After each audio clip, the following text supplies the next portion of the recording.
Olá, saudações a todas as pessoas que estão nos assistindo aqui no Terra Sobrados Podcast. Eu me chamo Paulo Dias, sou o entrevistador e o produtor desta obra. Eu vou entrevistar hoje o Caio Vieira. Caio Vieira é meu amigo, DJ, produtor, tá atuando na área da comunicação, do jornalismo. A gente se conhece aí há um tempão, desde quando esse menino era pequeno. É, e aí hoje vamos falar sobre a trajetória do Caio, vamos falar sobre juventude. O Caio, tu tem 25 anos, né? Ou seja, e o Caio tem tantos trabalhos já realizados com tão pouco tempo. Então, assim, te dar as boas-vindas, né, Caio? Muito obrigado, viu? Primeiro dizer que eu fico muito feliz de ser convidado, inclusive muito obrigado. Esse é o primeiro podcast da minha vida. Vai ficar muito marcado, assim. E, e feliz também por essa obra que vai possibilitar a gente conhecer a trajetória de tanta gente, né? Bacana, que constrói a cena aqui na cidade. E eu fico muito feliz de estar nesse cast, assim, de ser uma dessas pessoas escolhida pra fazer Uhum. parte aqui desse episódio. Assim, muito feliz. Vou fazer aqui minha autodescrição pro público. É, eu sou um rapaz negro de pele clara, 30 anos, tenho cabelos longos pretos, crespos, é, uso roupas escuras, uma camisa azul escura e uma calça preta, e tenho barba longa.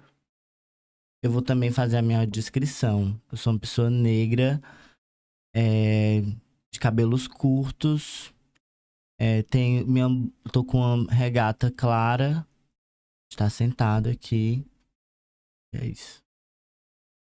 Meu amigo, e começar falando da tua trajetória, é porque eu te conheci adolescente, eu acho que, como tu até comentou mais cedo, né, a gente tava batendo um papo aqui antes, e eu com uns 19, 20 anos, época que eu tava começando os meus movimentos na música, e aí eu vi a minha mãe chegar em casa com os meninos pequenos, e esses meninos pequenos com um monte de atividade, e um desses meninos era o Caio.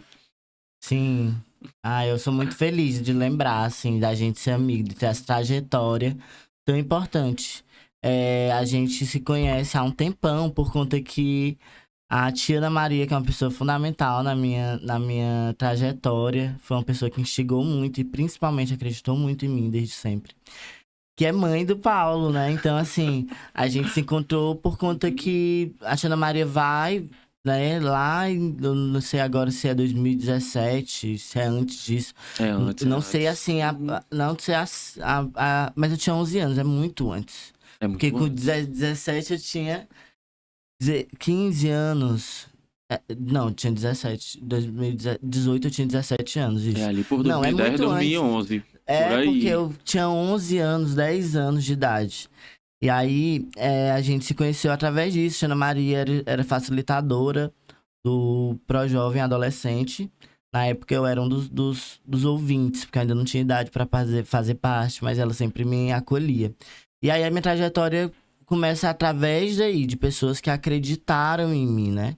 E a Ana Maria com certeza foi uma dessas primeiras pessoas que acreditaram, que viram que eu podia, que viram além de uma extensão minha, que eu até então não via, e não acreditava também, porque eu acho que os meios da gente, às vezes, faz a gente desacreditar mesmo, ou às vezes faz a gente pensar que a gente deve fazer o que é mais fácil, o que tem que ser feito naquele momento. E às vezes o que você quer, o que você busca, pode ser uma trajetória a longo prazo. E aí a gente precisa aproveitar essa trajetória, mas também é um fardo muito grande, porque para quem não tem nada, a ânsia de querer tudo é Uhum. rápida, né? A gente quer tudo pra ontem. Eu, inclusive, eu acho que esse é um dos meus maiores defeitos, assim. Eu quero as coisas muito pra ontem, eu quero que as coisas aconteçam muito rápido. Mas, assim, minha trajetória começa ali no Recanto, com 11 anos de idade, sendo desses jovens ouvintes do Pro Jovem Adolescente, com a tia Ana como orientadora. E E foi a partir dali que não só eu, mas outros jovens entenderam que a vida você poderia ser protagonizar a sua própria vida e criar a sua própria trajetória. É, não no sentido de romantizar, claro, eu tô falando do sentido de você acreditar que você pode ser outras coisas, ter outras perspectivas, né? E aí, através desse trabalho social, porque eu venho da periferia, venho do Novo Recanto, e aí o Novo Recanto, ele sempre teve projetos sociais, né? E aí, tinha o Projovem Adolescente, que foi o primeiro local no qual eu tive contato com a Tia Ana Maria.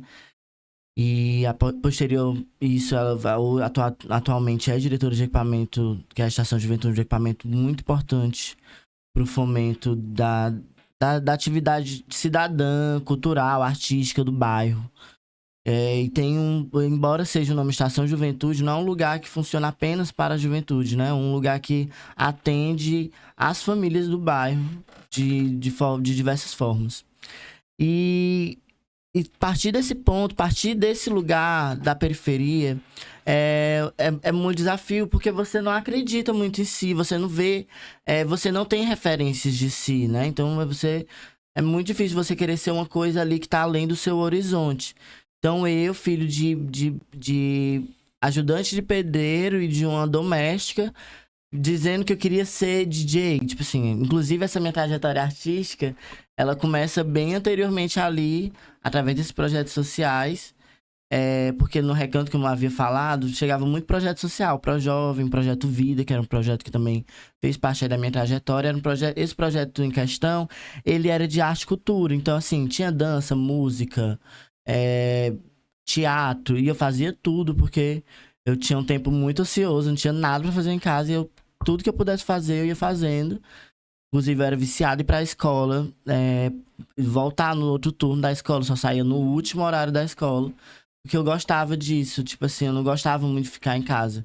Eu acho que esse acolhimento, esse lugar de acolhimento, assim, eu nunca tive nessa infância, assim, por conta da vida mesmo.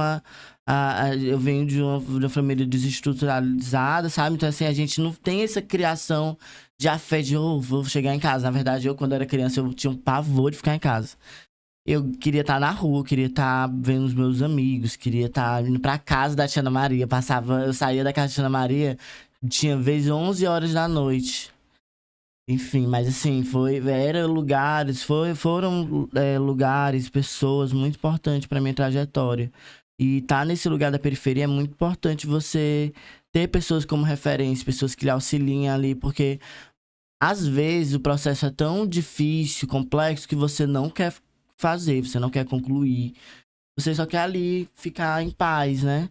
Mas que bom que eu tive esse interesse de concluir, mesmo que fosse muito difícil, eu acreditava, lá no final do túnel, eu acreditava que podia dar certo. E aí essa luz no fim do túnel que me guiou.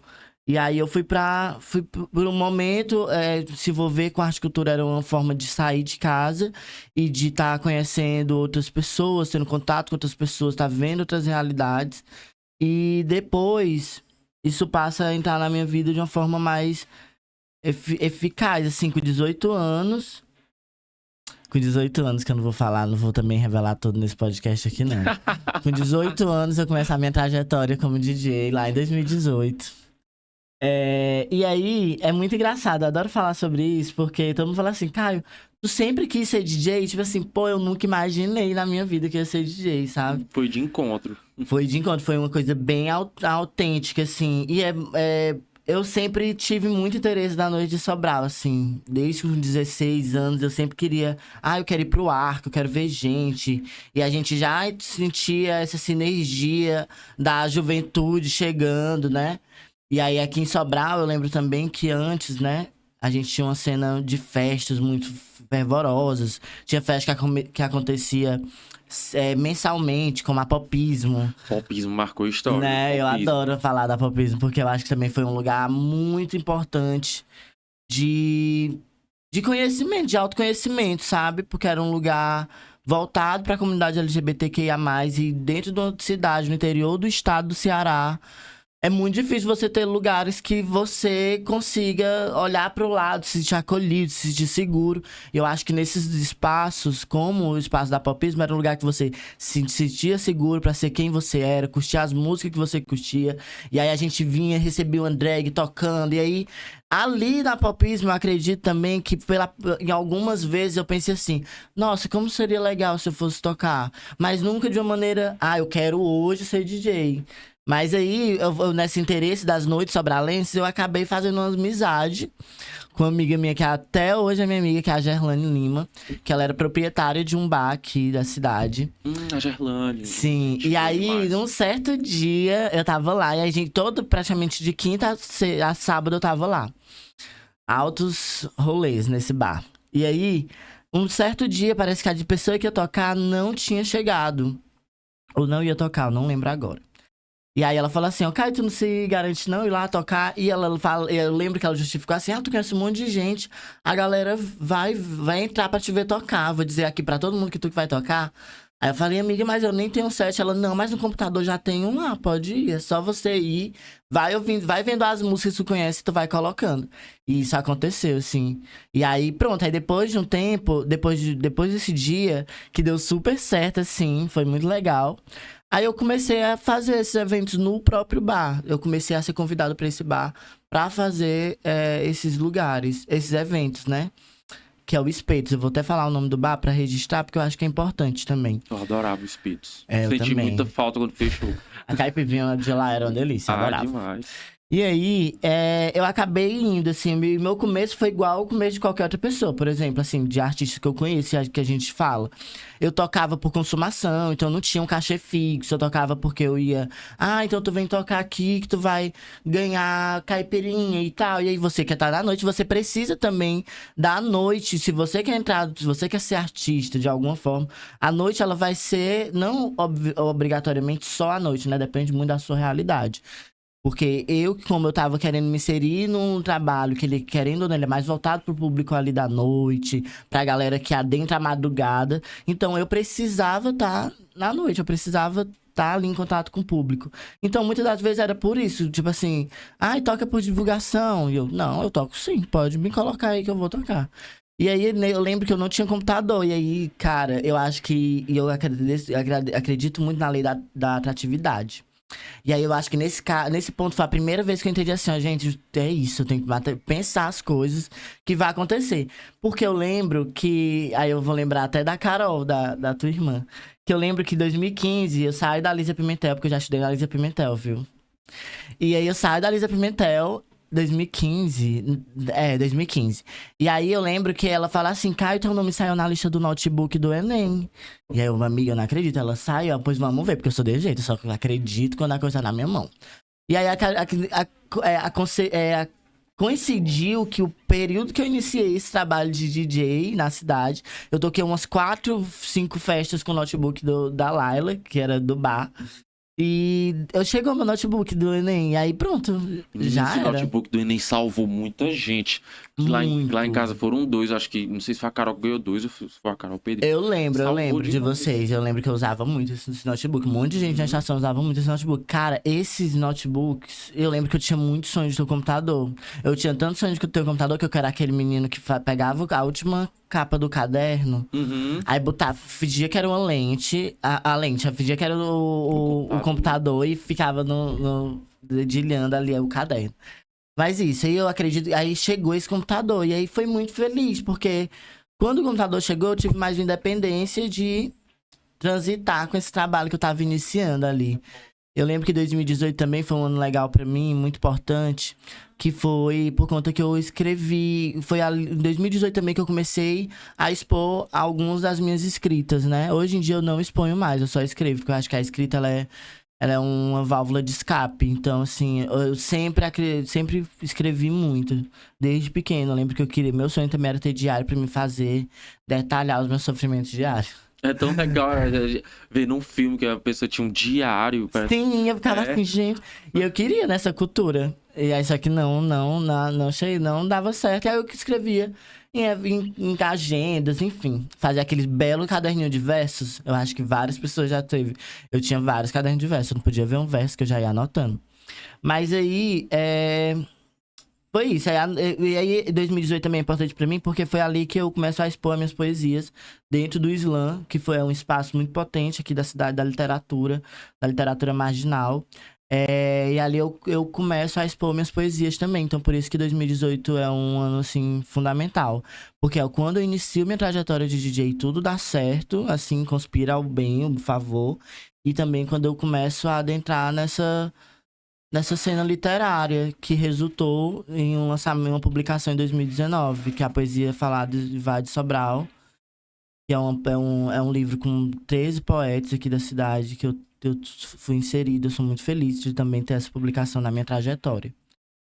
Mas é isso, aí eu entrei nesse negócio de ser DJ e aí deu muito certo. E aí quando acabou, eu pensei que não, eu já tava sendo convidado pra fazer uma parada gay lá em Acarape, que foi um evento incrível, eu lembro muito desse evento. E aí pronto, aí começou essa trajetória e eu acho que o dia que eu olhei pra mim, eu falei, não, pô, eu nasci pra fazer isso, foi quando eu fiz a abertura do show do Rogerinho em 2022. Caramba, tu fez a abertura do show do Rogerinho. Aqui em Sobral, que foi o evento de aniversário de Sobral.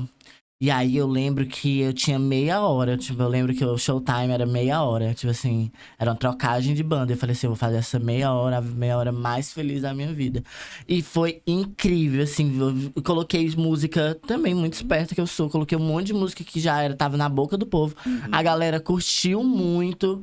E aí daquilo ali foi pra outros lugares. Por exemplo, a partir dali eu fechei outras festas privadas, aniversários, esses negócios que pra mim é meio que é muito especial. Eu acho que quando você chama alguém pra fazer um aniversário pra você, essa pessoa é muito boa, porque vai marcar aquele evento. Por isso que alguns eventos eu nem costumo pegar pra fazer. Por exemplo, casamento, eu não costumo fazer casamento, porque eu acho uma responsabilidade muito grande.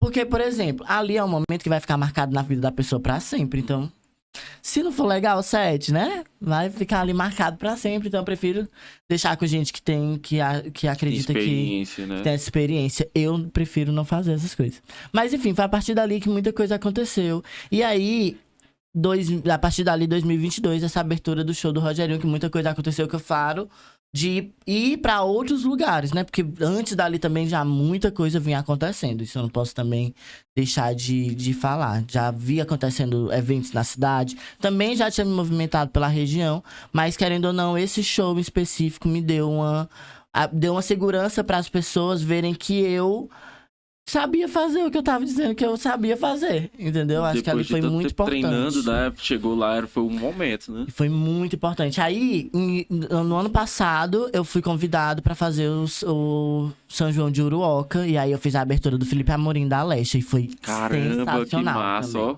Foi sensacional.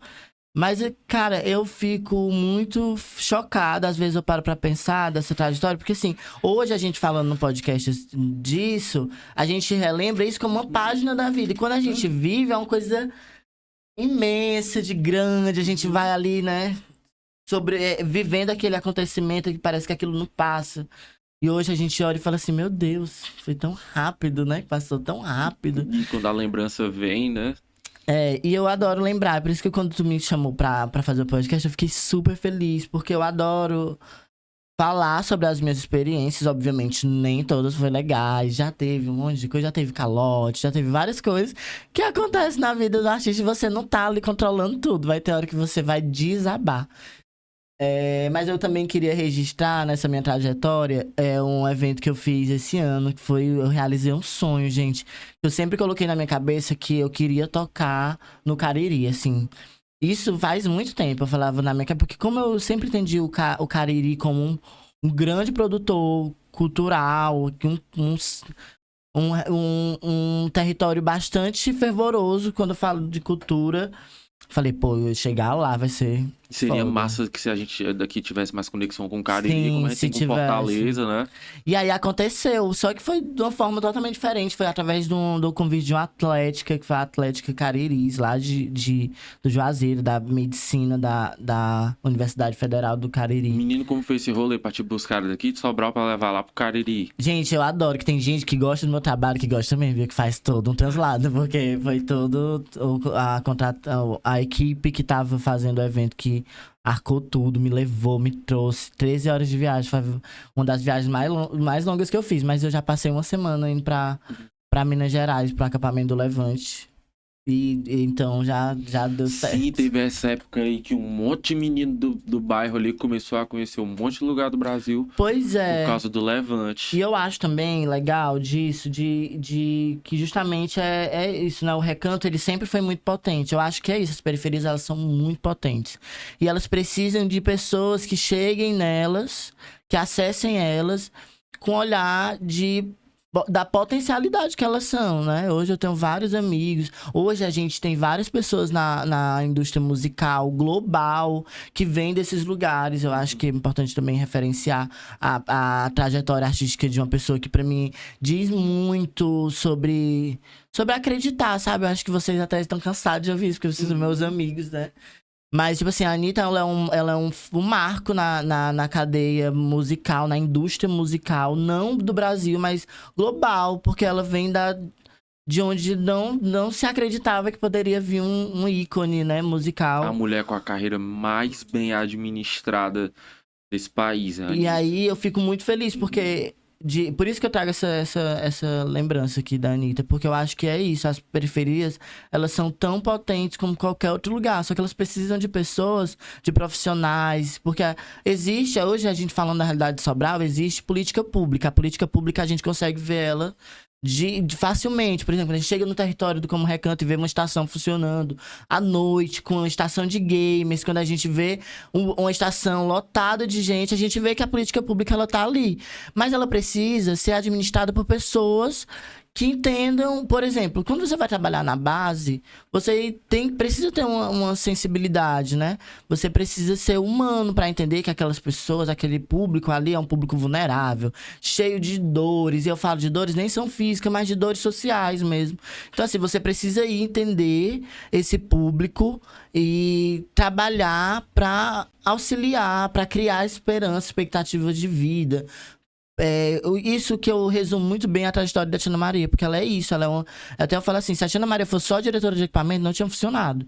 Porque, e antes de ser diretora de equipamento, ela já era facilitadora, já estava dentro do bairro, né? Mas quando eu falo da realidade que a gente está falando hoje, não tinha funcionado, porque é preciso que seja humano, é preciso que você saia da sua CLT, do seu contrato, e você vá, de fato, de encontro a melhorar a vida das pessoas, facilitar a vida das pessoas, garantir que os direitos daquelas pessoas, enfim. Então, por isso que eu falo muito da importância de ter pessoas profissionais trabalhando na ponta, que entendam essas potencialidades das periferias. Porque as periferias, elas são diversas, potentes, e hoje eu entro na Estação Juventude, cara, o tanto de gente que eu vejo, de criança que eu vejo assim, pô, era igual a mim, no quesito que eu falo assim, de ser elétrico, de querer falar o tempo todo.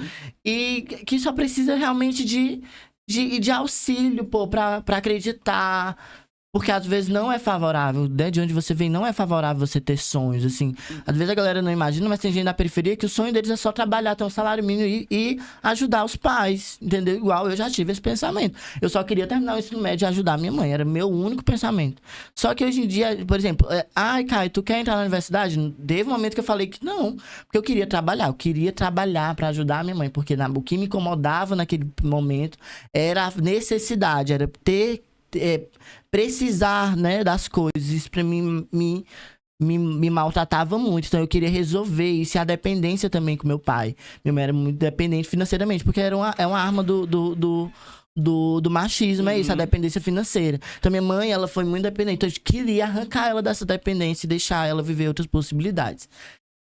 Então é isso, assim, né, que às vezes eu vou falando, eu vou me empolgando e aí a gente foge do... Eu acho isso É o ótimo. TDAH, gente. Diagnosticado. Não, na eu verdade. até queria tocar num ponto, assim, da tua trajetória, porque, assim, eu vou até fazer uma confissão aqui pro público.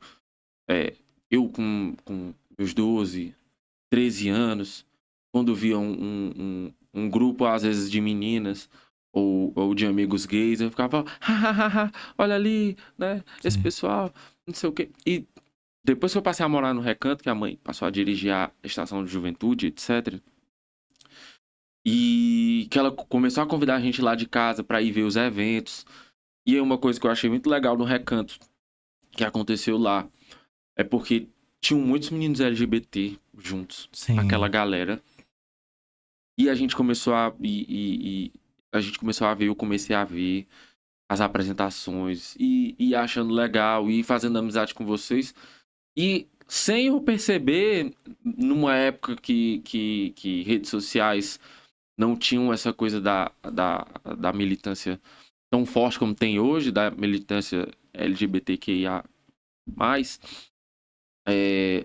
sem querer eu fui aprendendo a respeitar, fui aprendendo a conviver, e tudo. Aí quando passou pouco tempo, né, que começaram a discutir isso mais nas mídias, né, eu acabei, assim, começando a formar a ideia de que não, esse tipo de preconceito tá errado, né?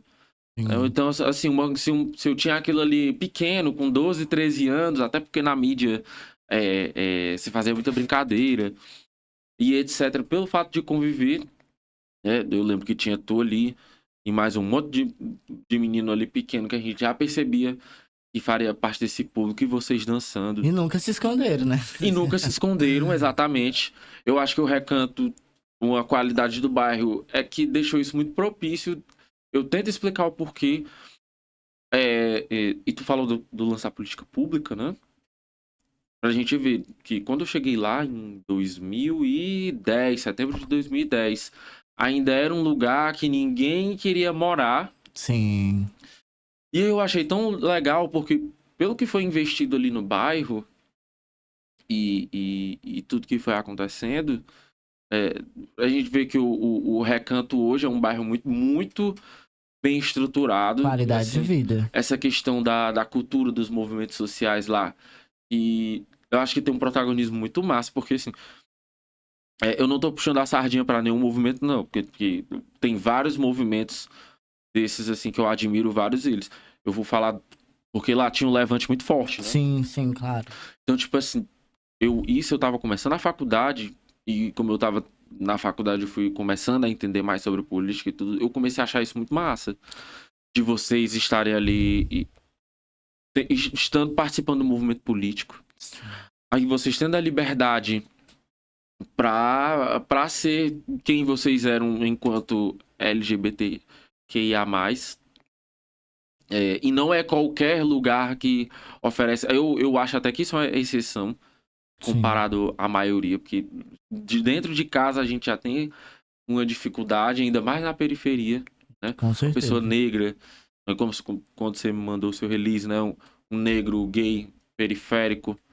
Quando você vai, se a gente for olhar a trajetória das pessoas negras gays periféricas, a maioria dessas pessoas vai ter uma trajetória de dor, assim, muito forte, e de uma dificuldade muito grande de ser quem ela é, dela poder se expressar. Já é difícil as oportunidades, piorou o preconceito, o estigma. Sim, com certeza. Eu acho que é muito, muito, muito complexo quando a gente fala porque assim, o preconceito, né, a homofobia, a LGBTQIA mais fobias que acontecem, elas são enraizadas, elas são naturais, assim, parece natural, né? Então, assim, quando a gente vê a mídia naquele tempo já era um lugar que era corpos que elas escrachavam, botavam piadas em cima. Eu lembro que tinha um programa chamado Caceta e Planeta, só se via pra de serviço. Mas que eu sempre fui, falando de mim, né? Eu sempre fui uma pessoa muito ciente do que eu era, assim. Eu lembro que quando eu entendi que eu era uma pessoa gay, né? Que eu era...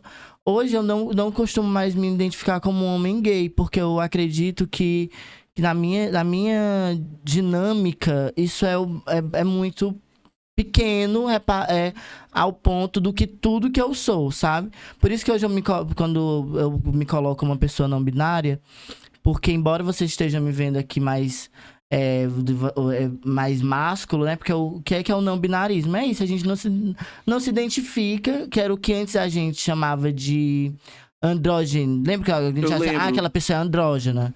Eu lembro também quando eu comecei a entender esse lance de andrógeno, eu falei assim, não, eu sou andrógeno, pô. Não tem como, eu sou uma menina. E às vezes eu sou um menino, mas assim... É porque agora eu tô no meu skin, que vocês sabem que eu mudei recentemente meu visual. De cabelo imenso, eu cortei tudo.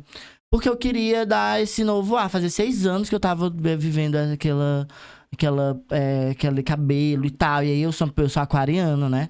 E eu olhei no espelho e falei... Eu já fazia muito tempo que eu me olhava no espelho. Eu falava, não dá mais. Eu preciso me olhar e me ver de outra forma. De outro jeito. Aí tipo, vou fazer trança. Só que eu achava que não era o suficiente. Aí eu decidi, não, eu vou cortar o meu cabelo todo. E aí todo mundo pensava que eu ia cortar só um pedaço, ia deixar mais curto, e eu não, decidi cortar tudo, e ainda mais esse aquecimento global, né, gente, que calor é esse, os calores estão mais quentes. Sobral ainda Nunca, jamais visto isso, né, mas assim, é importante falar que esses preconceitos, eles são naturalizados, assim como qualquer outros, né, como a gente vê aí, não só a homofobia, mas a transfobia, enfim, como o racismo, como o machismo, são enraizados na sociedade. Então passa desapercebido, né? Passa muitas vezes desapercebido. Só que desde criança, eu sou muito grato também por... Eu nem podia deixar de falar isso, que eu tive uma família que, embora, né, todos os contextos de vulnerabilidade social, sempre me acolheu muito. Eu tenho uma avó, gente, que eu queria até aqui registrar o meu amor por ela, que é a minha avó, Dona Marlene. Vou depois mostrar esse episódio pra ela. E ela sempre me acolheu muito. Eu lembro que meu pai já era muito machista, muito homofóbico. Ao ponto de fazer piadas e na minha frente, eu uma criança, só que eu já entendia, né? E minha avó sempre me chamava no canto e falava assim, ó... No dia que seu pai não lhe aceitar, você pode vir morar comigo. E aí eu lembro que com 14 anos, porque eu me assumi. Mas eu acho que eu nem precisava, que foi tipo assim, uma coisa tão... Já era muito explícito, né? E tipo assim, como eu te falei, eu nunca precisei esconder por ter essa naturalidade com meus familiares. Obviamente, sempre tem aquele tio homofóbico que vai até hoje, é uma coisa chata, que até hoje fica me questionando quem eu sou, minhas escolhas, o que eu quero viver, a forma como eu quero viver. Tipo, tio, já deu, tenho 25 anos, já era, amor. Não é fase, não, já tá tudo fincado. E eu acho que é isso, assim, de ter esse acolhimento, de você sempre ser potencializado. E também o Levante, ele chega na minha vida... Eu falo que eu sou muito precoce, assim, com essas coisas. Porque eu, com 13, 14 anos, eu queria estar reunido com um monte de gente para falar sobre política pública, para falar sobre direitos, sobre empoderamento... E eu fui me instigando nisso, então assim, eu sempre aceitei muito quem eu era. E eu entendi também que eu não precisava que as pessoas me aceitassem. Eu era e acabou. Obviamente eu tinha muito medo, assim como eu tenho medo hoje. Eu tenho muito medo de morrer, de tombar nessas trincheiras da luta. Porque eu quero viver, eu acho que a vida é... Enquanto a vida é a esperança, eu sou uma pessoa que eu sou muito a favor da vida, assim. E eu gosto muito disso. Então eu tenho muito medo, porque a gente não sabe até onde o preconceito do outro pode o levar, né?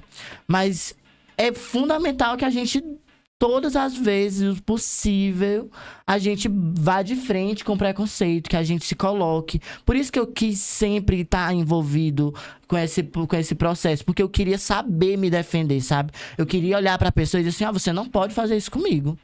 Eu lembro que, inclusive, eu tava falando aqui da Lísia, né? Que foi um lugar que eu fui, sofri muito também. Foi muito positivo pro meu ensinamento, pro quanto que eu aprendi quando eu falo de currículo, grade escolar. Mas foi um lugar também que eu aprendi a ser gente, porque foi o lugar que eu precisei me defender de muita coisa, de atrocidades, assim. Eu acho que muitos colegas compartilham desse pensamento, mas eu resisti tanto que quando eu saí, foi porque eu falei assim, eu cansei disso, porque não era algo que as pessoas me colocavam, que eu sentia o preconceito ali nas paredes da escola, mas eu não tinha vontade de sair. Minha vontade era permanecer, eu queria permanecer trabalhando aquilo, eles me vendo diariamente. Eu acho que isso era o fundamental, sabe? Eu acho que era o incômodo.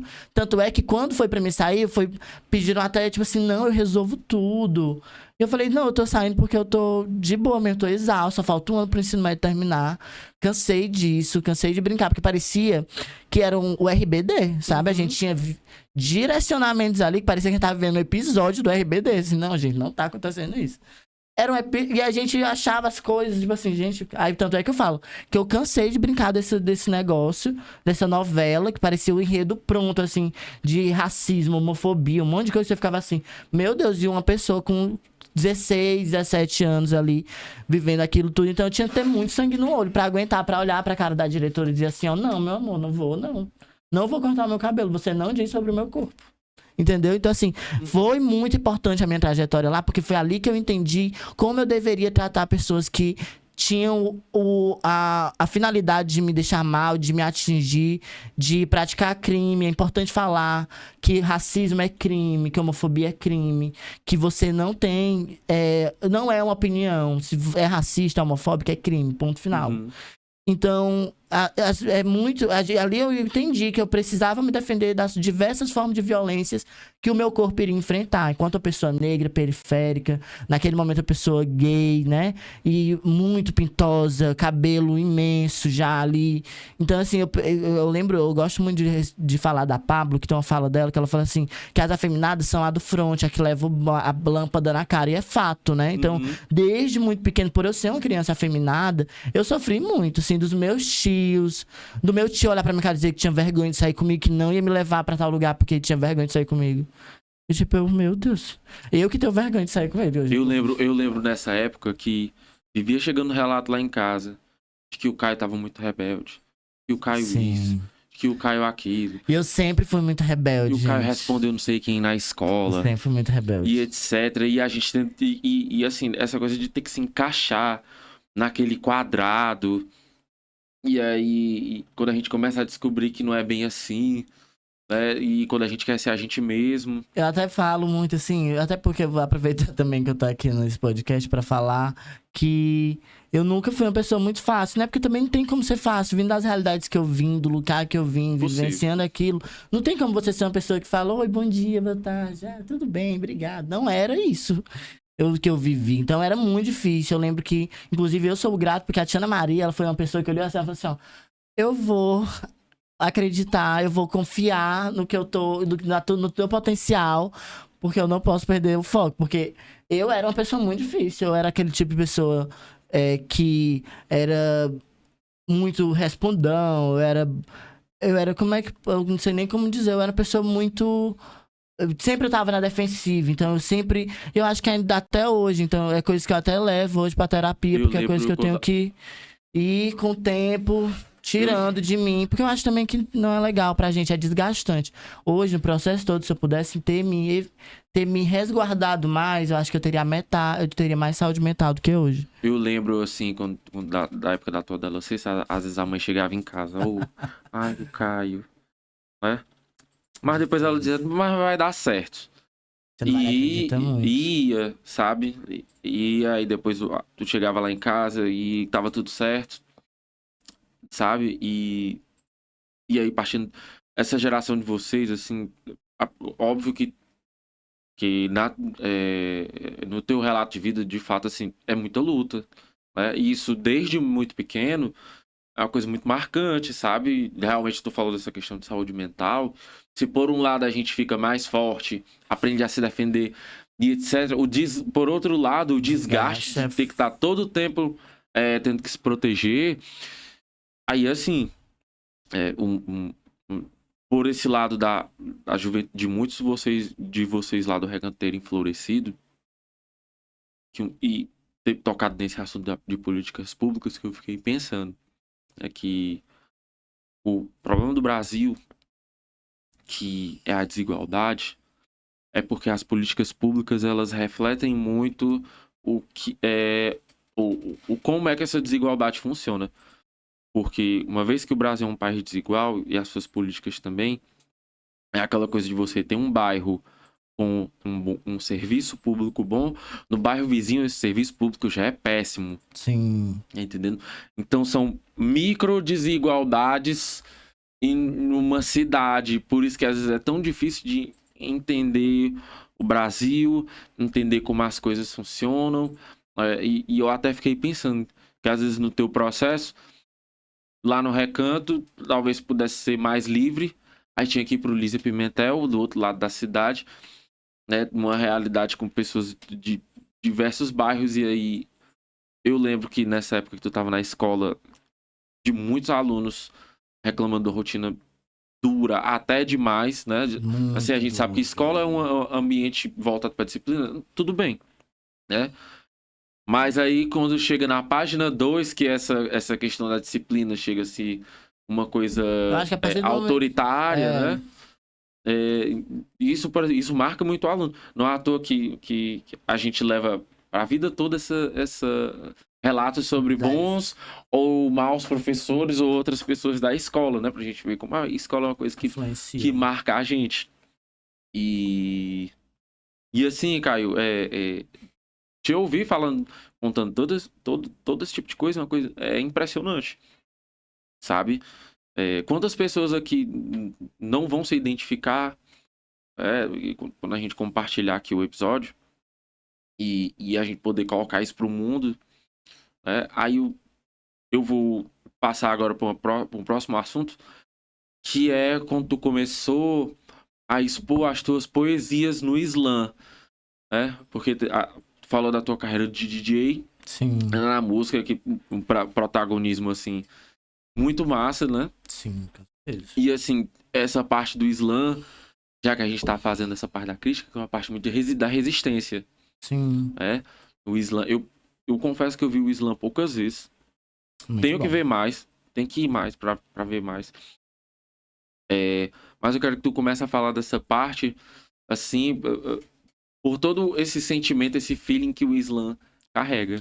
Eu, eu, eu participei, né, desse processo, assim, do Islã, mas no início mesmo. É, lembro muito de ter... O Islã, ele é um espaço potente, né? Um espaço fundamental. Eu acho que os lugares que têm organizações independentes, dispostas a expor a potencialidade, seja literária, de dança, das artes cênicas, esse lugar, e principalmente, né, de uma parcela invisibilizada da sociedade, como as periferias. Eu acho que é fundamental. Eu acho que tal hora faz o que muita política pública não faz, sabe? Então, assim, eu acho que o espaço foi muito importante para mim também identificar essas dores, e falar com propriedades delas, também me fortalecer. É um espaço que hoje, atualmente, eu até falo, compartilho dessa tua mesma fala, assim, tenho que ir mais, que eu acho que eu não tenho frequentado as últimas edições. Mas é um espaço muito potente, das vezes que eu participei, bem lá no início, eu lembro muito de Poliana Érica, desse processo comigo, me potencializando também, dizendo assim, não, irmão, o que tu escreve é legal, leva, porque você eu, pelo menos, sou muito seguro, né, com a escrita, então você precisa, e por vez ou outra, ter as pessoas assim como a Poliana, que pra mim é uma pessoa, uma referência gigantesca. Eu acho que falar do Islã é falar da trajetória, não só, não só desse pedaço da trajetória, né? Porque eu acho que a Poliana Eric, ela é muito, muito, muito mesmo. Ela não é só o Islã, mas é de onde ela parte. Então, assim, falar do Islã é isso.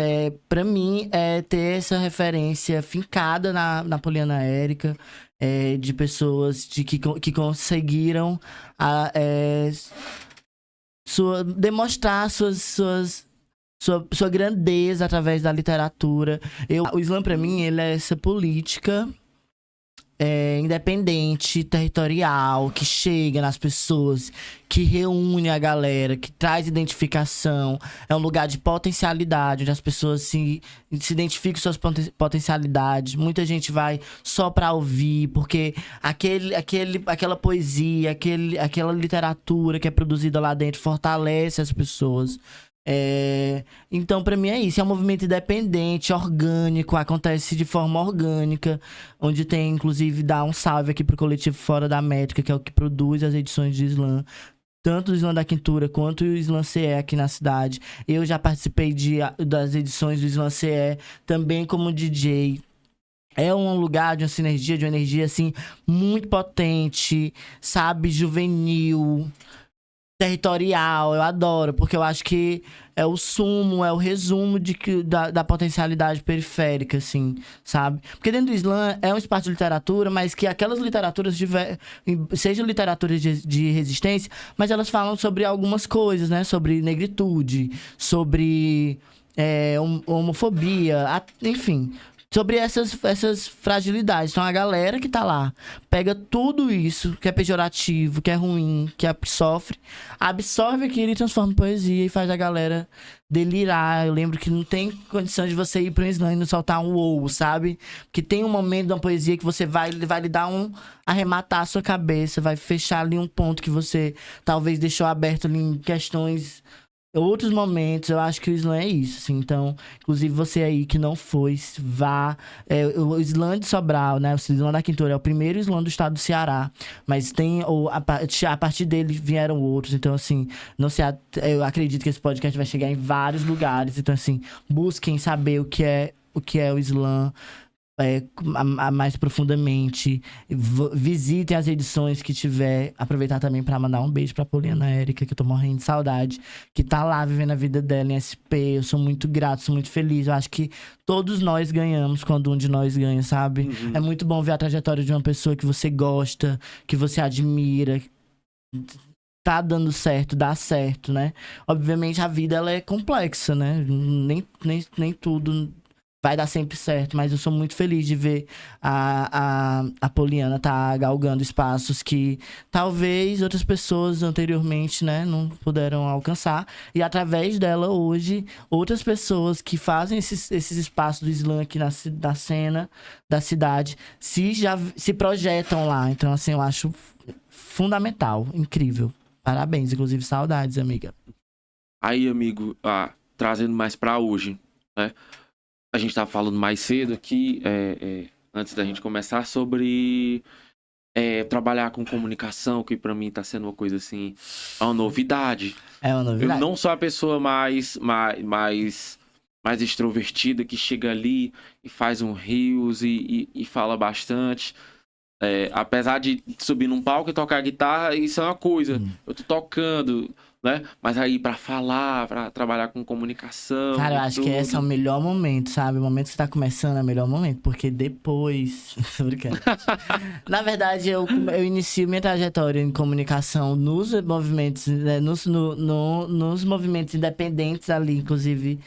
Tenho pessoas que... O Carlos Filho é uma pessoa que foi fundamental na minha trajetória enquanto comunicador. Me ensinou muita coisa que eu sei hoje. E era uma pessoa que eu lembro que eu estava até conversando anteriormente contigo. Que é isso, as redes sociais, elas sempre estiveram próximo de mim. Embora eu não tivesse muita condição, eu queria ir pra Lan House pra acessar o MSN. Eu alcancei o MSN, o Orkut. Porque eu ia pra Lan House. Depois, quando você tem um celular... Você tem a facilidade de acesso muito grande às redes sociais. Então, eu ainda até me considero uma pessoa muito viciada em rede social. Então, para mim, comunicar, essa comunicação cultural veio de forma perfeita, assim. Porque era o quê? Era comunicar os eventos que eu adorava estar inserido, adorava já ser público. Nas redes sociais, que eu adoro, era um ambiente virtual que eu adoro estar presente. Então, assim... o serviço de social media é muito, muito, muito, muito, muito, muito importante. Eu atuo na área como social media. E é prazeroso demais você estar sabe, a sensação da equipe, de você estar todo mundo ali com o objetivo de entregar o projeto, de entregar o evento, de ver o público delirar. E aí, quem tá no evento, ele vai vivenciar aquele evento. Agora, quem não tá nesse evento... A nossa missão é fazer com que eles vivenciem Obviamente, a energia não vai ser a mesma, mas tão boa quanto. Então, por isso que a galera da comunicação sempre tá ali tendo insights, ideias. Sempre tá ali mais do ladinho ali. Porque enquanto você tá só curtindo, a pessoa tá pensando... Como é que eu vou captar esse show... E capturar essa energia da galera, essa energia que eles estão entregando no palco. E aí você vai se desdobrando. Eu acho que a comunicação, ela é isso, assim, é uma coisa fluida, ela acontece. Mas é fundamental que que você que tem interesse de adentrar esse caminho, que se especializar, estudar. E eu falo de estudar, não é de graduação não, gente, é de ver vídeos, ver insights, ver o que é que tá acontecendo, porque a comunicação... Por isso que às vezes eu falo que é complexo a gente estar inserido na comunicação, porque a comunicação, ela se renova a todo momento. O que hoje é uma ref, o que hoje virou trend, tops, amanhã não é mais, daqui a meia hora não é mais. Então, assim, quem trabalha com comunicação tem que estar, o tempo todo submerso naquele universo para estar captando referências, engajamentos, o que é que tá engajando, qual é a trend da vez, o que é que tá dando resultado, views, como é que eu compartilho, porque a forma como que você compartilha eventos lá em 2018 também, quando eu comecei na área da comunicação, 2018 foi o ano de ouro assim na minha vida. Comecei várias Divisor coisas. de águas. E aí, de 2018 também eu inicio na comunicação. E aí, como se comunicava evento lá em 2018, não é mais como hoje. Então, assim, a gente tem essa rotatividade do saber que você tem que estar ali se atualizando o tempo todo. Eu acho que a palavra é essa. E a comunicação, ela é... Eu até costumo brincar que é o meu céu e meu inferno, porque... por ter essa urgência de time, tudo tem que acontecer no time. O que agora tá sendo interessante, daqui a pouco não é mais interessante, então você tem que soltar logo. E às vezes isso é perturbador, no sentido literal da palavra, você fica perturbado, assim. E pra gente que tem pouca saúde mental... Não é legal estar gastando saúde mental, porque é um universo complexo. É um universo complexo, né? A gente trabalha na comunicação através de meta. A gente quer que aquele post engaje, a gente quer que o story tenha vários views. Você quer que o ícone que você colocou no story, a ferramenta do Instagram que você colocou no story, seja acessada. Você quer que o público olhe e fale, nossa, que legal. Eu vou até compartilhar aqui uma experiência minha. Hoje eu sou social media da Secretaria da Cultura e Turismo na cidade. E eu sou muito feliz de lembrar disso. Teve um dia que eu fiz uma comunicação de um projeto chamado Percurso Cultural. E essa comunicação chegou até o prefeito. E o prefeito queria saber quem tinha feito o vídeo, né? E aí eu fiquei com medo, falei, menino, pra que ele quer saber quem fez esse vídeo? Será que ele vai me dizer, odiei o vídeo? Tá até brincando, tá aí, pelo amor de Deus. Mas tipo assim... eu fiquei com medo, né? Fiquei assim, meu Deus, o prefeito quer saber quem fez o vídeo. E ele queria saber quem fez o vídeo. Eu quero saber quem fez o vídeo. Quem fez esse vídeo aqui? E aí, até que chegou até a mim, conversei com ele, falei com ele. E aí ele falou assim, por que tu não queria? Porque eu falei pro meu ter um assessor de comunicação, na época o assessor era o João Vitor, que eu adoro o João Vitor. Eu falei, João Vitor, responde, eu não vou falar não posso falar, né? Quem tem chefe não erra. Porque se tiver alguma coisa, mas você que é o chefe. Enfim, aí possibilitar ele, por que tu não queria falar comigo? Eu falei, prefeito, porque não é todo dia que você vê uma pessoa... E aí, na verdade, ele adorou o vídeo, tinha gostado do vídeo, queria que eu produzisse o material pra ele. E aí foi o dia que eu falei assim, nossa, que legal, porque é muito bom, né? Quando seu chefe elogia você. Isso é um ponto altíssimo pra tua carreira. Eu fiquei super feliz, eu vou colocar isso no meu portfólio de social media. Mas é sério, então assim, você precisa ter alguns insights, às vezes você não tem, às vezes, não é que você não tem, mas você não tem uma equipe tão legal assim pra trabalhar com você. E aí esses processos vai desgastando muito você. E mentalmente que eu falo, porque o cansaço psicológico, ele é o pior de todos. Você se vê ali, você não consegue fazer nada, né? Mas, não é? E aí, o processo de comunicação como um todo, ele mexe aí no seu psicológico. Você precisa estar nas telas. Eu acho que esse processo... Hoje antigamente, você me via, eu falava com você olhando no celular. Hoje em dia, o quanto que eu puder estar fora das redes sociais. Às vezes até o pessoal fala assim, poxa, Caio, como que tu é social media e o teu Instagram de DJ, tu não dá uma assistência? Porque, gente, Casas de Ferreira, espeto é de pau, entendeu? Eu não quero ver rede social quando eu saio do meu trabalho. Eu não quero pensar nisso quando eu saio do meu trabalho. Porque eu acho que às vezes, tipo assim, se eu puder ficar longe do meu celular, eu vou optar por ficar longe do meu celular. Porque eu acho que tudo é na dosagem correta. E às vezes você já tá calejado ali, você não tem mais esse time. Então, assim, é massa trabalhar com comunicação. Eu acho uma profissão super moderna.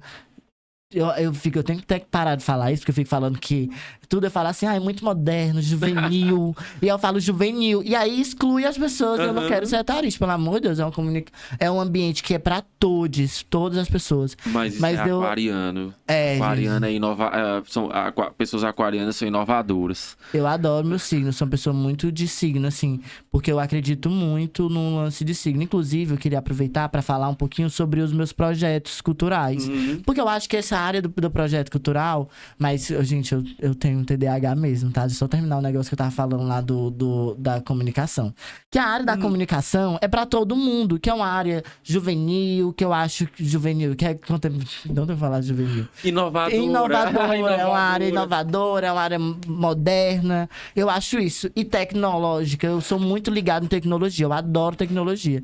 Então, eu acho que é isso. Se você se entende, se você acha que é isso que você quer... Eu lembro que quando eu fui entender o que é que eu queria fazer de universidade, pra mim foi muito difícil. Porque, na verdade, eu sempre quis ir pra universidade. Só que o ensino médio, por ter esse negócio da LIS, aí eu voltei pro estadual, e aí muita coisa na minha cabeça se desconfigurou, e eu fiquei muito mal, e acabou que eu passei 5 anos... Não, eu passei 3 anos pra ir pra universidade, eu entrei na universidade com 22 anos. Isso mesmo. 4 anos, 5 anos, tá certo, eu saio com 17 no ensino médio. E aí, quando eu fui pensar no que eu queria fazer, eu falei assim, não, gente, eu sou comunicador, eu acho que eu gosto de me comunicar, eu gosto de falar, eu gosto de me expressar, eu sempre fui muito assim. E aí eu falei assim, mas não existe jornalismo aqui na cidade de forma gratuita. Eu falei, pô, mas como é que eu vou chegar no Ninta, né? Como é que eu vou estudar no Ninta, como é que eu vou, né, tá lá... E aí, por isso que eu falo que eu acredito muito na lei da atratividade. Porque eu lembro que lá, quando eu tinha 21 anos, eu já começava a pensar nisso. Aí eu falava assim, não, se eu ganhar uma bolsa de estudos, eu vou pro jornalismo aqui em Sobral, senão eu vou pra outra área. E aí aconteceu que eu consegui uma bolsa integral no Ninta, eu sou estudante do Ninta. E foi um divisor de águas, porque... E aí eu acho que é isso, a comunicação, você ama ela, mas vai ter algum momento que você vai odiar, isso é normal do processo. Acho que é do trabalho. E aí, é isso, diversas vezes, diversas disciplinas eu tô aqui me deleitando, amando o que eu tô fazendo, aí eu vou pra outra disciplina como a que eu tô agora, que eu não consigo sair do lugar. Eu falo, gente, não é isso que eu quero. Aí tem disciplina que você fala, meu Deus, essa é a minha vida. Tem outra disciplina que você olha e fala, que vida é essa? O que é que tá acontecendo? Mas eu acho que é isso, é natural. A minha dica, assim, pra alguém que vai entrar nessa área da comunicação, inclusive pra você que tá estudando, eu só acho que a gente tem que saber não extrapolar, porque eu acho que o meu erro foi esse, assim, eu queria muito estar no máximo de coisas que eu pudesse de termos de comunicação, então eu enchia, eu fazia comunicação de vários projetos, eu queria, e aí, eu acabei minha saúde mental, ó, rapidão, e aí agora eu não consigo fazer muita coisa, inclusive de comunicação, por exemplo, quando alguém me chama pra trabalhar como comunicação, eu até fico pensando assim, se de fato esse projeto vale a pena, e eu falo no sentido de valer a pena, é pra mim mesmo, enquanto pessoa, se eu vou estar de fato inserido, se eu vou me agregar, porque senão, às vezes parece que é mais cansativo, sabe? Do que prazeroso. E aí, às vezes, eu falo, não, eu prefiro descansar agora. E também respeitando muito o momento que eu tô. Acho que eu tô na universidade. É um lugar que eu sempre quis estar, como eu falei antes. Não é um lugar fácil pra você permanecer. Então, você tem que abrir mão de algumas coisas. Esse ano foi o ano que eu falei assim... Olhei no espelho e falei, DJ K, você vai reduzir o número de agenda. Porque... Não dá certo. Você começa a fazer as coisas de qualquer jeito. E eu acho que a universidade é um lugar sério que você... Porque o que eu quero, né? Minha trajetória, o que eu quero. Eu vou até falar isso que vai servir como uma cápsula do tempo. Depois eu vou ver e vou dizer, ó, eu consegui. Eu quero muito ser professor universitário. Então, eu quero aprender o que eu tô aprendendo hoje na graduação no máximo dela. Eu não quero aprender de qualquer jeito. Eu não quero... Porque eu acho que vou precisar replicar esse conhecimento futuramente. Então é isso. Então por isso que eu quero agora estar na universidade e estar de fato. Quero estudar, quero aproveitar as disciplinas, fazer as provas sabendo do conteúdo. E eu gosto muito de estudar. Só que eu tenho que ter as estratégias de estudo. Não é qualquer estudo. Tem que ter uma dinâmica ali de estudo para me conseguir. Porque não é de qualquer forma. É como eu falo, tem que me envolver, né? As coisas têm que me envolver. Tanto um projeto como como uma disciplina, um estudo. As coisas precisam, pra mim, estar de fato integrado completamente, desempenhar, construir junto, de uma forma que até eu acho muito produtiva minha, eu tenho que estar muito envolvido na proposta. E aí, de contraponto a isso, por exemplo, envolvido na proposta, né? Complementando. E aí eu queria falar um pouco da Aquários, que é um espaço que existe, porque a gente tá falando de signo, e é uma produtora cultural independente que eu idealizei. Aquários. Hoje em dia eu tô muito feliz de saber que ela já criou pés que eu não consigo mais nem alcançar. Hoje em dia eu sou muito feliz que eu realizei o sonho. Eu criei algo, incluí todos os meus amigos e hoje em dia todo mundo tá vivendo e fazendo o seu. Ela foi se diversificando, foi crescendo. E aí eu fico muito grato, porque os meninos hoje tomam conta da Aquários. Caio, vamos fazer isso. E aí me falam, ótimo, vão tocar frente, vão pra frente. Ai, eu posso... Caio, eu quero fazer isso. Gente, vai lá, é de vocês. Então, assim, a Aquários, ela pra mim foi muito importante, porque foi um lugar onde... E aí, eu queria até falar por que a Aquários existe antes já de existir mesmo. Porque, na verdade, às vezes eu fico vendo, olhando pra minha trajetória, eu fico assim, pô, eu sou DJ K desde 2018, tudo cooperou ao meu favor, tudo deu certo. Mas, na verdade, muitas oportunidades que eu tive, eu mesmo criei. Então, a Aquários existe por isso, porque eu entendi que eu tava inserido como DJ num rolê LGBTQIA+, que era um fluxo muito fervoroso na cidade na época, e tava rolando super bem. Só que hoje em dia, se a gente fazer a comparação, não existe mais esse fluxo. A gente não tem mais os bares que são declaradamente bares, espaço para pessoas LGBTQIA+. A gente tem hoje... que bom que a Popismo tá voltando agora com as suas atividades. Sério? Acho que vai ter uma edição até agora, né? Dia 25 de maio. Não sei quando é que vai ao ar o episódio, mas enfim. E aí... que não tinha esse espaço. Então eu precisei fazer muito espaço. Eu precisei fazer porque é muito prático, né? Para um DJ tá tocando, ele precisa tocar. Uhum. Isso é fato. Ninguém vai contratar um DJ que só toca uma vez por ano. Ninguém vai contratar um DJ que só toca uma vez por ano. Então eu precisei fazer as minhas próprias... os próprios espaços para me atuar. Os próprios espaços que aceitassem eu do jeito que eu sou, que eu também era na época, né? Porque eu era bem maior. Hoje em dia eu tenho preguiça de muita coisa. Hoje eu saio. Antigamente eu lembro que eu ia me arrumar, eu passava 2 horas pra ir pro evento, porque eu me arrumava, eu me maquiava, eu tinha cabelo. Hoje em dia, amor, eu me visto, eu passo um perfume e eu vou-me embora. E tá ótimo. Então, eu acho que é muito disso, sim. E a Aquários, ela existe mesmo antes de existir por conta disso. O Bloco Tô Louco, ele acontece também lá em 2018. Tô te falando que 2018 foi o ano da vida. Era uma coisa que eu queria te perguntar, é bom que tu chegou no ponto da Aquários, né? Então, tipo assim, como é que foi essa experiência de começar e organizar uma produtora e ver que essa produtora tomou uma dimensão tão grande? Olha, eu concordo quando fala que tomou uma proporção grande, porque eu acho que eu falo no sentido de vida mesmo, assim, na vida das pessoas, tomou uma proporção gigantesca. O Bloco Tô Louco, ele aconteceu a primeira vez em 2019, fevereiro de 2019. E ali eu já era Aquários, né? E, obviamente, um projeto cultural você não faz sozinho, você faz com várias pessoas juntas, né? Então, ali eu preciso ter um processo grandioso de pessoas que sempre tiveram comigo, né? Produzindo esses eventos. Inclusive, quero registrar o Carlos Filho também, que foi uma pessoa que acreditou muito nesse projeto. A Emily, que é uma amiga minha que não faz parte da produção cultural, mas ela era uma pessoa que me acolhia na casa dela pra mim viver a vida. Passava vários dias na casa dela. E foi lá que eu escrevi o Bloco Tô Louca, numa madrugada, com meu notebook sem ganhar do Enem. Eu redigi o bloco, escrevi como eu achava que deveria ser, após ver o anúncio do edital. Então, assim, hoje em dia, eu brinco que a Aquário já tem um calendário anual, assim, tem eventos que a galera tem que se virar pra produzir. Eu até falo, assim, pros meninos, eu falo, olha, hoje quem tá é vocês. Então, assim, em fevereiro tem que ter Bloco Tô Louca, tem que ter Bloco Tô Louca. E aí as formas que a gente vai fazendo é captação de recurso. Eu acho que esse universo de captação de recurso é um universo que já foi muito burocrático. Eu acho que nesse processo de inserção aí que eu tive já era um fim... Não que a burocracia acabou, porque a burocracia ela é necessária. Mas para esses trâmites públicos, pelo menos, tá, gente? E aí, foi desburocratizando esse processo. Então, aí você foi começando a entender o que é querer o edital. O edital passou a ser um monte de página que repetia um monte de coisa para ser algo mais enxuto, mais direto, com linguagem mais simples. Embora há muito que melhorar nesse caminho. Há muito mesmo.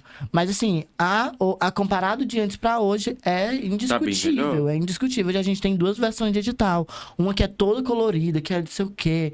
Então, assim, hoje é mais tranquilo, assim, mais tranquilo compreender o conteúdo do edital, porque eu acho que existe muitos fatores aí na produção cultural. Você tem que entender o conteúdo do edital, você tem que saber elaborar um projeto, você tem que... Na verdade, você tem que elaborar uma ideia, depois você tem que saber estruturar essa ideia dentro de um corpo de um projeto. Então, assim, existem ensinamentos ali que você vai adquirindo mesmo com o público, com o público que eu falo assim, com a equipe, né? Então, assim, a Aquarius acontece lá no existimento do Bloco Tô Louca.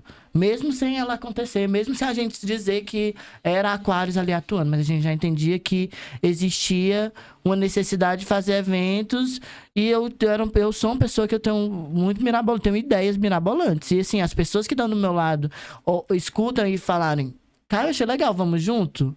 E aí a gente vai, porque também do mesmo jeito que eu amo as coisas, eu sou muito desapegado delas.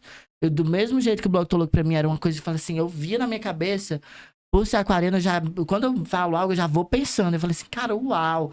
Mas se passasse 2 semanas e eu não fosse pra frente, eu não teria feito. Então, assim, foi fundamental que o Carlos Filho tivesse comigo e falasse assim, mulher, escreve o que tu tá falando. Faz a hora que tu fala isso e tu não escreve. E aí escrevi a ideia de qualquer jeito. Carlos Filho foi me ensinando sobre estruturação de projeto, assim. Foi fundamental ter as pessoas do meu lado, assim, pra existir o Tô Louca, que é um bloco declarado LGBTQIAPN+, é um bloco que acolhe todas as tribos, desde que você vá com integridade, que você vá com respeito, que você entenda que existe um espaço, existe um espaço. Todo dia o mundo é muito favorável para as pessoas heteronormativas. Naquele dia, aquele palco vai ser das gays. Aquele dia as gays vão estar lá fazendo as rodas Vogue dela. Então, assim, é muito legal ver isso, né? Ver as rachas se ficando, enfim. Ver toda a comunidade LGBTQIAPN+, feliz, diversa, podendo ser quem são, sabe? Então, assim, eu adoro essa concepção do Bloco Tô Louco. Eu sou muito suspeita a falar. Mas eu acredito que é um bloco fundamental. Toda edição é muito diversa, muito diferente. Eu nunca vou esquecer da segunda edição, que pra mim foi a que marcou a vida. E foi talvez a última produção que eu tive mais próximo mesmo. Foi lá na segunda edição, foi a que eu tive mais próximo. Mas essa segunda edição foi histórica, assim, foi cruel. Foi 11 DJs, a gente fez lá na Coa. Teve cortejo com o Bloco Siri Rica, teve a Marshall, teve Street Dance, teve mais de 7 ritmos colocados em pauta, teve um bar, cara, essa edição foi a maior e foi incrível. A gente passou em 2 editais esse ano, nessa segunda edição. Mas eu acho que é isso, a produção cultural e a captação de recursos, elas são uma possibilidade, sabe? Inclusive, a gente tá fazendo hoje aqui algo através disso, né? Isso, muito importante falar disso, que o projeto é resultado de uma captação de recursos. E hoje também, eu acho que o mais gratificante nessa minha jornada é voltar para auxiliar as pessoas. E eu não acreditava muito nisso. Eu acreditava que eu só sabia fazer. Eu não sabia ensinar. Por eu ser uma pessoa, não sei, eu não acreditava que eu não tinha essa dinâmica, essa didática. Mas assim, a captação de recursos, ela é massa, porque você consegue ter possibilidades, né? 2018 também teve um projeto que é fundamental na minha vida, que antecede aí o Bloco Tô Louca, que é o Comunicação Periférica, que é muito suspeito de falar, né? mais uma equipe também, junto ali também já era Aquários. A gente só não sabia que era Aquários, mas já era Mas Aquários. a galera já foi ali pegando uma intimidade e uma forma de trabalhar, Foi ali né? que a gente entendeu que a gente podia, que a gente tinha uma dinâmica em equipe pra gente gerir o projeto. Porque primeiro eu falei, tinha um edital, tinha uma oportunidade, me reuni com o Carlos Filho, com a Tamires. Você conhece a Tamires Coimbra? Né? Gente boa Tamires demais. Coimbra, Romário, que mora ali no Sei, o Romário foi meu colega de Chico faculdade. Criativo, adoro ele. Demais. E a gente, com o Juninho também, o Júnior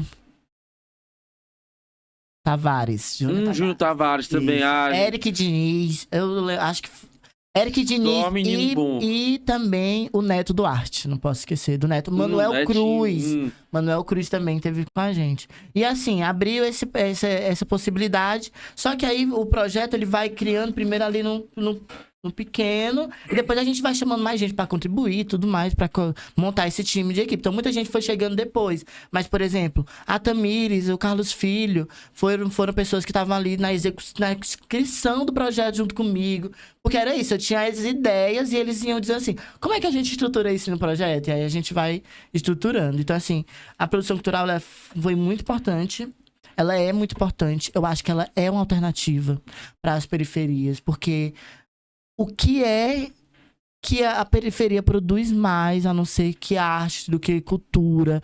Então, é maravilhoso que as pessoas que produzem isso, produzem arte, que têm produtos artísticos, culturais, periféricos, entendam o processo delas, profissionais, e também às vezes a gente faz tipo assim, é muito natural que a gente vê organizações independentes nas periferias produzindo feiras, produzindo conteúdos, produzindo os produtos culturais. Só que as pessoas não entendem que aquilo pode ser tão profissional como qualquer empresa, né? E a produção cultural, ela vem para isso, ela vem para estruturar e transformar aquela que antes era sua ideia e que era uma atividade aqui colaborativa em algo mais organizado. E, principalmente, algo que gere fundos, né? Que você consiga se pagar. Porque, gente, não existe isso de... eu tenho que fazer pelo bem da humanidade. Gente, você precisa comer, você precisa se vestir, você tem contas a pagar. Viver hoje é caro. Então, assim, é massa a gente fazer as coisas porque a gente acredita. Mas melhor ainda a gente fazer coisas que a gente acredita e também se beneficiando financeiramente com aquilo. Então, assim, é fundamental que a gente desmistifique esse discurso de que... Porque ainda hoje eu escuto pessoas falando que, tipo, a pessoa tá mais interessada em ganhar dinheiro do que produzir o projeto. Não, a pessoa tá tão interessada em produzir o projeto quanto ao ganhar o dinheiro. Porque, gente, produção cultural é uma profissão. Comunicação de projetos é uma profissão. DJ é uma profissão. Musicista é uma profissão. Então, a gente do campo da arte e da cultura é profissão. A gente gera economia. O show da Madonna tá aí pra dizer, gente, o quanto que aquela mulher movimentou a economia do Rio de Janeiro. E, tipo assim, em um mês que não tinha em altos índices turísticos. Então, tipo assim, a gente precisa entender e principalmente nos ver como profissionais. E, inclusive, hoje, eu tenho muita ciência disso. A pessoa diz assim, cara, quero te convidar pra tocar, mas eu só tenho... Porque dependendo das situações, a gente pode conversar, não tem nenhum problema de fazer uma festa ali, de um preço maior. Social, tá ligado? Eu não tenho nenhum problema. Mas tem gente que parece que a minha obrigação é baixar o meu valor. Não, é a pessoa questionar. É muito caro, então tá ótimo. Tá muito caro pra você, você não consegue pagar, tá tudo bem. Eu não vou me colocar nesse lugar de... Porque às vezes a gente se desvaloriza. E as pessoas desvalorizam mais a gente. Teve um evento agora, esses dias, que eu até chorei de raiva, sabe? Porque eu me senti desrespeitado. Um certo contratante fechou um evento comigo e... Pertinho do evento já, eu falei assim, olha, e eu tinha falado, né? O contato começou pelo Instagram e depois eu falei assim, começou pelo Instagram, falei, pronto, vamos fechar assim, chama esse meu número, que é o número comercial que eu tenho, pra me te mandar o material, minhas peças gráficas, o contrato e tudo mais. E aí a pessoa, não, tudo bem, eu vou chamar. E nada a pessoa chamar, né? E aí eu confiei, porque assim, às vezes eu sou uma pessoa muito boa. Eu já até perdi uma bicicleta que eu emprestei pra um desconhecido, porque eu acreditei que ele só ia mesmo no mercado e ia voltar. E aí, real, gente, essa história. Que coisa. Real. E aí, eu sou uma pessoa muito boa. Eu falo assim, não, tá tudo bem. Aí você fecha ali a agenda. Aí, beleza. Aí, chegando perto do evento, eu mandei uma mensagem pro contratante. Eu falei, ei, não mandou ainda a mensagem pra pegar a foto. Vamos estar Pra agilizar, pra gente né? divulgar esse evento. Aí ele, cara, não vai mais rolar. E aí, cara, eu fiquei muito mal. Por ter se preparado tanto pra E poder, nesse né? evento, nesse episódio, eu tinha baixado o meu cachê muito, assim, pra fazer acontecer. Eu falei, não, vou fazer. Eu quero fazer, vai dar certo. E aí, às vezes, eu até falei assim, e eu baixei antes da pessoa pedir, sabe? Antes da pessoa pedir, eu falei, não, como eu tô vendo que já é, sabe? Eu falei, não, vou fazer esse valor. E a pessoa, não, tá ótimo e tal. Então, às vezes, a gente se desvaloriza e legitima que a pessoa desvalorize a gente. Porque, gente, é muito surreal a pessoa achar que pode desmarcar um evento com uma semana de antecedência. Gente, a gente que trabalha com evento, a gente trabalha com as datas. Então, assim, se hoje é 22, hoje é um sábado, e eu vou tocar no seu evento, eu não posso fechar outro evento. Então, assim, se você não sabe, se você não tem certeza que você vai ter, vai me contratar, ou seja, porque você gosta ou não do SESC, tá vendo se é compatível ou não com o seu evento, ou porque eu não tenho dinheiro até agora. Se você não tem certeza, você não fecha uma data, porque você faz com que o DJ, o profissional... Porque, assim, quando a pessoa contrata o DJ, não é só o DJ, né? Porque o DJ, por exemplo, no meu caso, eu não tenho estrutura de som e de iluminação. Se eu preciso fazer a estrutura de som e iluminação, eu contrato uma empresa. A empresa manda 2 técnicos para montar. Então, assim, a gente gera ali uma renda. E aí, o DJ, o técnico, a empresa, não presta serviço só para mim, né? Tem outras pessoas que atendem, tá? Às vezes ele vai dizer, não, dia 22 para outra pessoa, ele vai dizer, não, dia 22 eu não posso porque eu já fechei com o cara. Aí você chega e diz que não vai mais rolar. A pessoa nem pegou o evento, nem vai fazer o meu. E no final tá todo mundo... todo ruim, mundo e o no contratante prejuízo. ótimo vivendo a vida. Então, assim, por isso que o contrato, pra mim, foi uma divisão de águas. Embora muita gente se recuse a assinar contrato, viu? Acho que é uma realidade que as pessoas... As pessoas A gente já desconfia, né? Não quer assinar, desconfia. não quer assinar, porque não quer se comprometer. É muito maluco isso. Eu lembro que 10 contratantes... De 10 contratantes que apresentam contrato, 3 no máximo querem assinar. E assinam, sabe? Caramba, então E às o vezes- índice é muito baixo. Pelo menos na minha realidade, sim. E aí, e às vezes você fala assim, pô, tá bom então, sem contrato, e sem garantia de nada, assim. É muito difícil, às vezes. Mas, assim, é um caminho a ser percorrido, é uma trajetória. Eu acho que o que eu falo, assim, né, voltando ainda a esse assunto da produção cultural, do fazer artístico, enfim, que é uma possibilidade. Então, assim, hoje, voltar para os territórios, voltar para o meu território, principalmente, eu acho que eu tenho que fazer um trabalho que seja voltado para vários lugares. Eu acredito muito nisso. Mas se eu não puder voltar para o meu território e fazer algo lá, sabe? Se eu não partir de lá, eu sou muito grato pela minha trajetória, porque eu acho que assim, eu até às vezes eu falo assim, eu quero ser uma Ana Maria na minha vida, sabe? Ajudar outros jovens a ter perspectiva de vida. Então, assim, a minha prioridade hoje é retornar pro meu território, de verdade, assim, minha prioridade de vida hoje que eu tenho pensado. Retornar pro meu território para ser um braço, ser uma ferramenta de transformação da vida de várias crianças, porque ali é criança até dizer já chega. Então, assim, tem muito a ser trabalhado ainda, obviamente, né? Claro, sempre tem, porque o ciclo vai se renovando, né? Até falo assim, eu sei, a nossa juventude, porque assim, a Tia Maria, ela tem uma... No nosso caso, no meu tempo, tinha vários outros adolescentes. Todos deram muito bem. Tipo assim, a maior parte deles deram ótimos, foram viver ótimas riquíssima. coisas. E aí, às vezes, a Maria fala assim, não se fazem mais meninos como antigamente, igual vocês. E, na verdade, é isso, né? Vai mudando o time. E as pessoas vão tendo outras possibilidades também. Eu lembro que no meu tempo, eu não tinha outra coisa. Eu queria ir pra estação. E eu queria ir pra estação, e aí a galera hoje em dia tem outras possibilidades. Mas eu acho que é isso. A produção cultural, ela é um caminho. Ela pode ser uma alternativa. Então, as pessoas... Caio, eu tenho uma ideia de feira. Eu já executo uma feira. Então, como é que você transforma a sua feira criativa do seu bairro em projeto cultural? E você pode captar recursos, né? Eu acho que tem a gente está vivendo aí um processo político muito favorável para as culturas. Eu sou muito feliz com essa retomada do Ministério da Cultura, esses investimentos. A retomada do Ministério da Cultura, eles vieram assim, com tudo com esses novos editais. A Margareth é incrível. Inclusive, eu acho que é isso. Eu acho que pode ser, sim, e deve ser uma alternativa para as periferias, porque as periferias, por si só, já produzem muito produto cultural e só não sabem. Eu lembro que quando falaram sobre produção cultural, eu falei assim, tu é produtor cultural desde quando? Eu me remeti lá do tempo da estação que a gente fazia as noite cultural. Então, eu sou produtor cultural desde 13 anos. Só que eu só entendi isso depois dos meus 20. Então, tipo assim, a galera já faz o que é a produção cultural. A produção cultural já é feita dentro dos territórios. Se empoderarem disso, né? E saber as possibilidades disso. A forma como tu tá falando, eu posso falar categoricamente que tu tá pavimentando o teu caminho enquanto professor. Que é o teu sonho. Assim, eu tive algumas experiências ensinando. Eu gosto. Eu também quero ser professor. Eu tive muita atuação na universidade, conversando com estudante quando eu era do centro acadêmico e tudo. E assim, eu até percebo na tua fala, tu falou da dificuldade de ensinar, mais uma vez que tu tá explicando aí o processo já, e essa coisa da ideia do retorno para a comunidade, o que o ensino proporciona muito isso.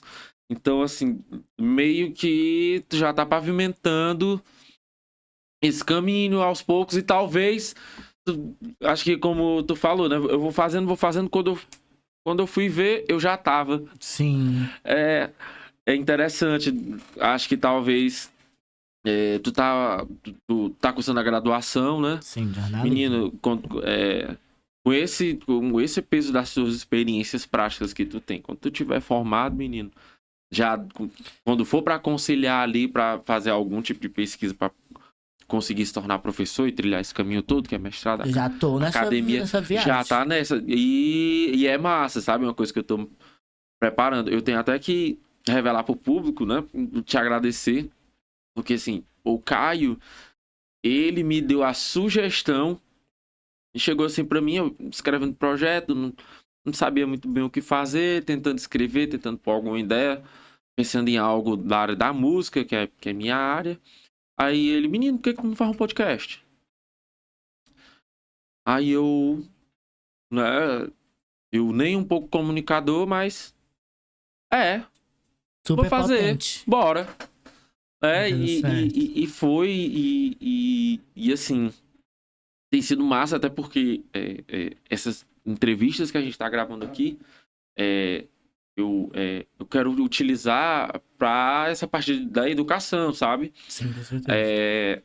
E essa coisa do jornalismo aqui em Sobral, que eu acho um pouco engessada mais nesse sensacionalismo, Sim, cruel. Um pouco nessa parte mais de estar expondo muito essa parte criminal, né? E aí é legal pra gente estar trazendo essa perspectiva, por exemplo, pra gente mostrar lá no bairro, né? A gente tendo essa conversa, retornar, né? Sabe? A gente retornar em outras periferias também. E como tu falou, e quem sabe elas vendo essa nossa entrevista, muita gente perceba, caramba, eu faço produção cultural e não sabia, eu tenho né? certeza. É importante falar também que eu fiquei muito feliz, assim, muito bom ver o Terra Sobrales aqui agora, vivenciar isso. Porque na verdade, teve um processo da própria secretaria, como eu já falei anteriormente, eu trabalho na Secult, né, aqui de Sobral. E aí, quando chega editais, a gente sempre tem um serviço de descentralizar os atendimentos, né? E aí eu falei assim, não, eu vou pro Recanto na hora. E aí foi muito bom encontrar os meninos lá, e aí começar a ver o que o edital podia falar nesse em questão que é o Fábio Rangel, que era projetos... propostas em audiovisual, então assim, ver o que é que podia acontecer e ver também que o projeto foi aprovado, ver que os meninos... É isso, a produção cultural ela já acontece, sabe? Uhum. Eu acho que é só estruturar. Eu acho que só falta a gente conhecer a estrutura para estruturar ela. Porque a produção cultural já existe. Nada mais do que eu fiz foi isso. Foi ensinar a estrutura, de como é que tu transforma a tua ideia em um projeto e tu transformou, passou, foi super massa. Inclusive, muito obrigado. grato mesmo. Essa troca aqui foi fundamental. Gratidão também. E a gente vai finalizar aqui a entrevista. Assim, mais uma vez, agradecer tua presença, os teus relatos, assim, Eu que agradeço, amigo. impressionantes, sabe? Acredito que inspiradores em diversas vertentes, seja na parte da dor, como a gente começou, né? Mas que às vezes a gente pega essa dor, que é uma coisa que não é legal e tudo, e aí transforma isso. A gente acaba devolvendo a alegria, né? E começa a romper o ciclo. E o que é massa é que no decorrer da entrevista a gente foi levando isso pro lado muito positivo e tudo. Então, assim, te agradecer Amigo, demais. eu também agradeço. Eu queria registrar aqui também o quanto que você, seus irmãos, sua família em si foram muito importantes pra mim. Muito obrigado por tudo, por todo acolhimento, por toda a crença.